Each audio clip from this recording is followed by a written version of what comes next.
বীরভূমের দেউচাপাচামিতে কয়লা খনির সন্ধান মিলেছে, এমনটাই সরকারের তরফে ঘোষণা করা হয়েছিল।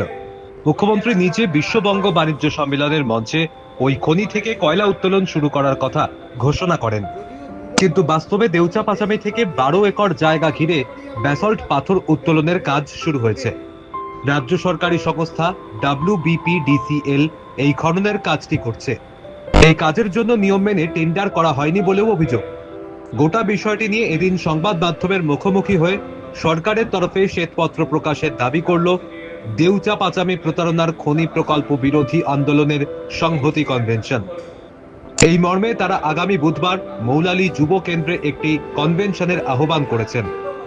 প্রাক্তন সাংসদ তথা ডাক্তার রামচন্দ্র ডোম ও পুলিন বিহারী বাসকে, কংগ্রেস নেতা প্রসেনজিৎ বসু, CPIM LLIB তরফে কার্তিক পাল একযোগে দেউচা পাচামিতে অবিলম্বে দমনপীড়ন, মিথ্যে মামলা দেওয়ার দাবি তোলেন।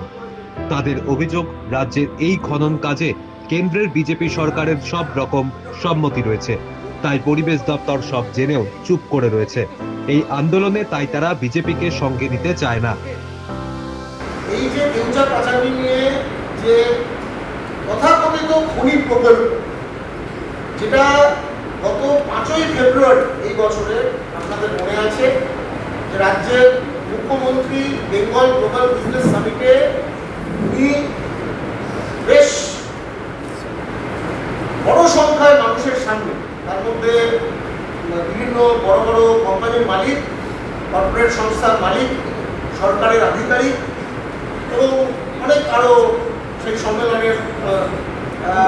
সম্মেলনের যারা অংশগ্রহণকারী তারা ছিলেন, তাদের সকলের সামনে তিনি ঘোষণা করেছিলেন 5ই ফেব্রুয়ারি যে আগামীকাল থেকে ওখানে কয়লা খনি প্রকল্প শুরু হবে।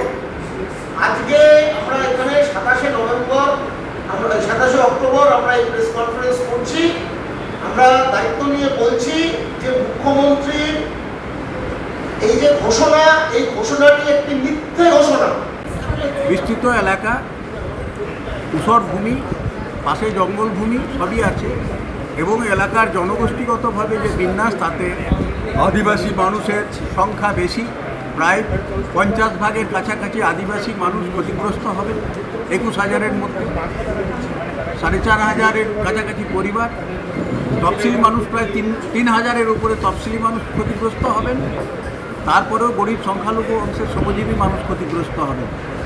ছোটোখাটো যে ব্যবসা আছে, দোকান ব্যবসা ইত্যাদি, সে সব ক্ষতিগ্রস্ত হবে। চাষের জমি তো যাবেই, যেটুকু চাষবাস হয় তা শেষ হবে। সুতরাং এইরকম একটা প্রকল্প নাম করে যেটা করা হচ্ছে জমি অধিগ্রহণের ক্ষেত্রে কোনো বিধিবিধান মানা হয়নি। প্রায় 21,000 মানুষ ওখান থেকে সরাসরি উৎখাত হবে, এটা প্রাথমিক অনুমান। আরও ব্যাপক অংশের এলাকার পরোক্ষ ভাবে প্রভাবিত হয়। কতটা জমি? কতটা জমি তো 34,000-এ 3,400 একরের উপরে জমি প্রস্তাবিত এলাকার। খনন যেটা শুরু হয়েছে মাত্র 12 একর যে এলাকা, বনাঞ্চল এলাকার 12 একর জমি, সেই জমিতে প্রাথমিক খননের কাজ শুরু হয়েছে এবং সেটা আসল তথ্য হচ্ছে, সেটা হচ্ছে ব্যাসল্ট খনন করা হবে, কয়লা না। সেটা PDCL উচ্চ আদালত, কলকাতা উচ্চ আদালতকেও জানিয়েছে।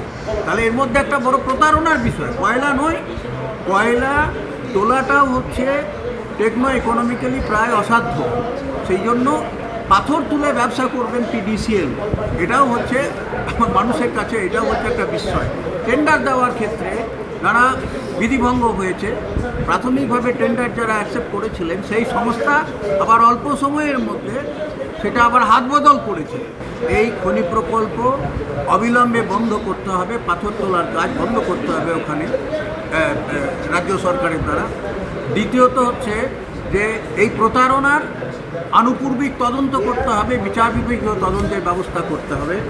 তার সঙ্গে হচ্ছে আদিবাসী ও স্থানীয় গ্রামবাসীদের সম্মতি ছাড়া কোনো প্রকল্পে এই জোর জবরদস্তি চাপিয়ে দেওয়া জমি অধিগ্রহণ চলবে না। তাদের সম্মতি নিয়ে এই প্রকল্প করতে হবে। সামগ্রিক প্রকল্প নিয়ে রাজ্য সরকারকে শ্বেতপত্রে প্রকাশ করতে হবে। 100 দিনের কাজ ওই এলাকাতে দীর্ঘদিন ধরে বন্ধ, কাজ নেই। স্থানীয় গ্রামবাসীদের সিলিকোসিস যে রোগের প্রভাব আছে তা অন্তত নিয়ন্ত্রণ করার ব্যাপারে এবং আক্রান্তদের চিকিৎসার ব্যাপারে পুনর্বাসনের ব্যাপারে যথাযথ ব্যবস্থা রাজ্য সরকারকে করতে হবে।